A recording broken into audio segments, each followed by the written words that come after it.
The question I'm looking at today is very simple. Does this DCW 600 compact trim router motor fit into the 611 Plunge base? If it does, that will greatly increase the capabilities of what this router can do. So I really like this compact trim router. It feels really good in the hand. It's got a rubber overmolded grip, and you can use it with any Dewalt 20-volt battery. I prefer it with the 2 ampere-hour battery just because it's nice and light and it's compact. It doesn't add much to the weight. For me, that's the big benefit of having a cordless tool, is it's just light and easy to grab and put to use. But what I wondered is, hey, would this motor fit in the 611 Plunge base that I already had? If so, that makes a great Plunge router because I really like this with the corded version. So let's see how that drops in.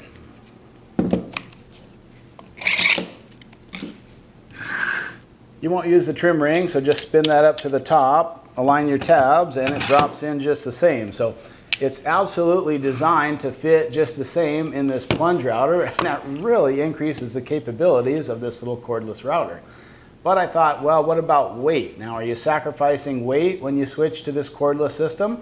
Let's weigh the routers and find out.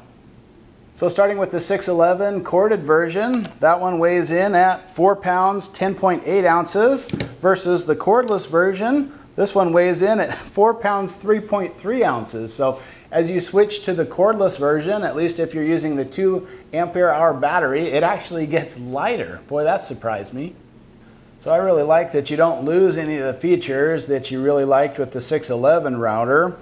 You got that extended clear acrylic base. That's great for edge profiling. And you know, the number one task you're going to use this thing for is just light edge profiling, doing a small round over or a little chamfer, finishing up your projects. But when you have that ability to throw in this as an optional accessory, that Plunge base, you can get this as part of the 611 kit or just by itself. And all of a sudden, these two pair so well together and just massively increase the capabilities of what your router can do. Of course, you've got the variable speed and the dual LED lights when this powers on. The lights stay on for a bit after you power down, so that's a nice feature as well. It comes with a really basic wrench. What I do with these is plasti dip them so you get a little rubber coating on the handle. I did that with my 611 router, and that's what I plan to do with this one. But call it lock button for 1 wrench bit changes, and as long as you know, really the only limitation of this router system is that it can only accept 1/4 inch bits, but for me that's been fine. I have larger routers if I need to use a 1/2 inch shank bit, so this is just an excellent system overall.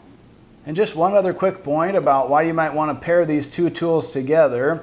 Now on the cordless version, the opening in the sub base is about 1.5 inches diameter. That's good for most standard bits.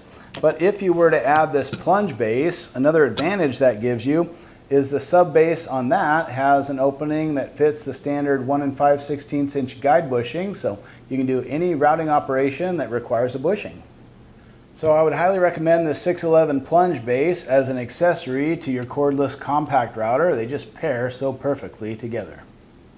So in considering whether this cordless trim router is your next tool, keep in mind that the motor also fits the 611 Plunge base, so you get not only a cordless trim router, great for edge profiling and quick tasks around the shop, but you also get a full-featured Plunge router if you have the addition of this base.